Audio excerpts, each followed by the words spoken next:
This whole kit together is going to be under 500 bucks. So we're down at the shop today and we are going over a few things. I want to do some better explanations of a few things because there's a few questions on how the airbags are going to be done on this, some of the components, how they actually work, and we're going to go over that. So let's start there. Alright, these are the main components you're going to need when you're actually doing your airbag system on the motorcycle. These are actually a lot of the simple things. You want to make sure you get you a good compressor. That is a very important thing. This whole kit we're doing on this bike, we're doing for under $500.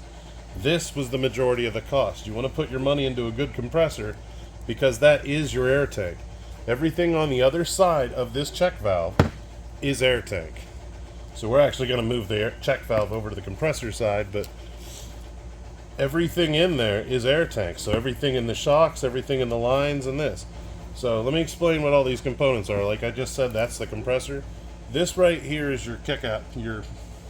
This right here is your blow off valve.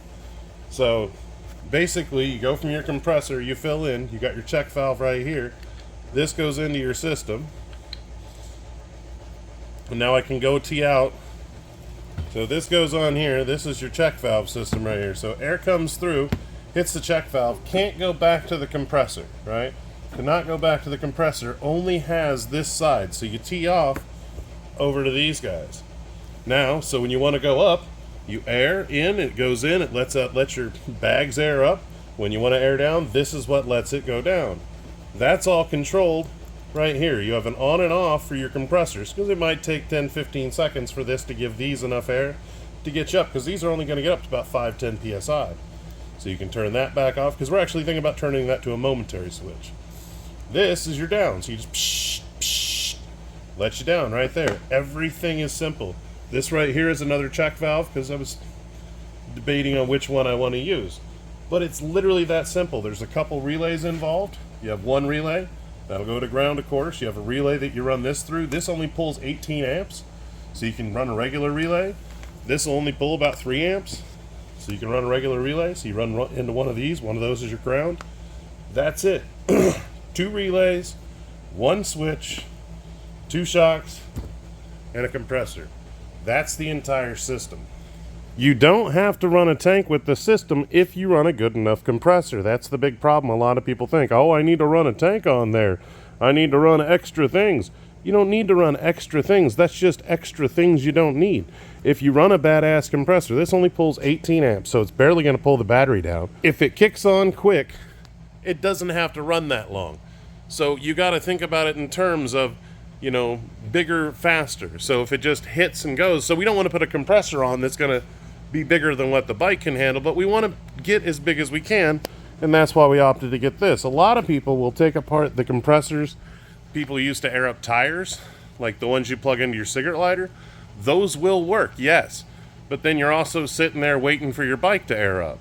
This, because of the motor size, it's right up, and we have the room to mount it. So that's one of the things you want to check. This is about as low as the bike's going to go, suspension-wise, everything like that. So we got about 3-4 inches. But it allows us to mount underneath here, and I can still have room for the compressor. And that's the reason we went with the giant compressor. Because some bikes, like an 883 Sportster, when you go to do those, you have a lot tighter space, so you need to run a lot smaller compressor. If you're running one of those, you can go to Harbor Freight and get a really good compressor for about 25 bucks. So you can actually do a whole airbag kit on your bike for probably about $240, $230. This compressor right here, I believe we got it for like $180 or $200. So there's a lot more money put into the compressor on this entire kit than the actual kit itself. So like I think shocks for like $140. This whole kit together is going to be under 500 bucks. That's even with getting hydraulic lines made to run the airlines. That way we have flexibility everywhere. That's another thing we're doing, is we're going to actually run hydraulic lines everywhere. That way we don't have to run any other kind of fittings, any other kind of lines, and don't have to throw other stuff in the mix. The least amount of things you can throw in there, and the least you got movement with the hydraulic lines, you got all kinds of things with the steel braided.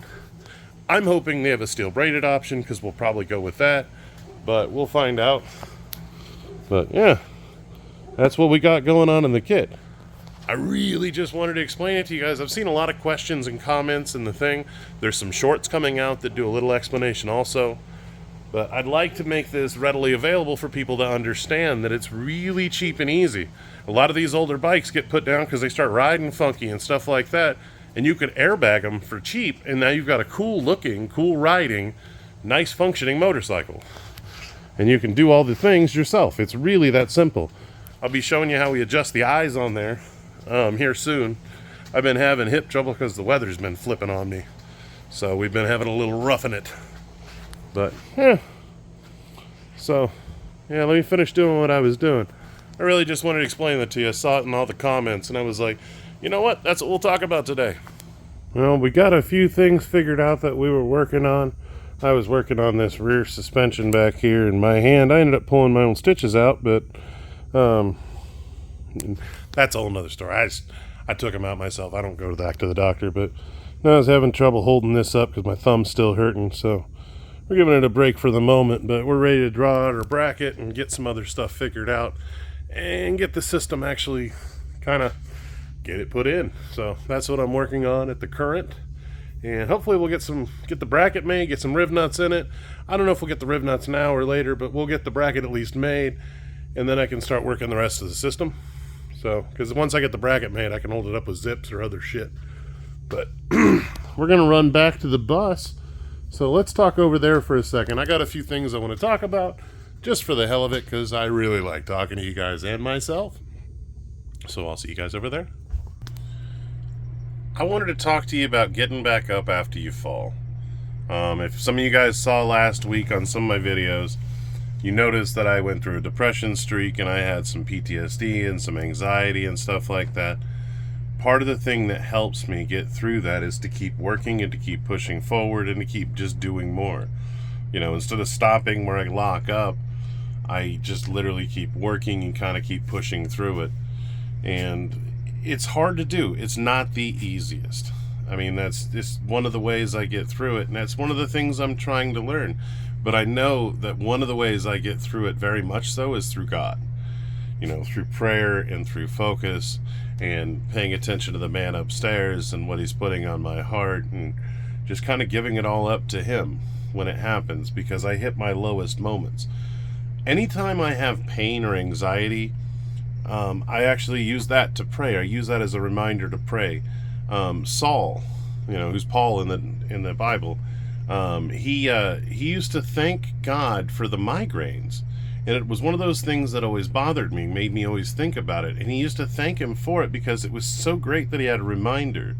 So he took his pain and made it something that would help him get to that point and get closer to God. So it was kind of a neat thing, so I kind of stole it. So when I go through those moments, it reminds me to pray, it reminds me to focus on God and kind of keep him center in my heart and go through life that way. So I wanted to share that with you guys and share some of the stuff I used to get through. I'm not saying you have to be Christian to follow my channel. I love you either way.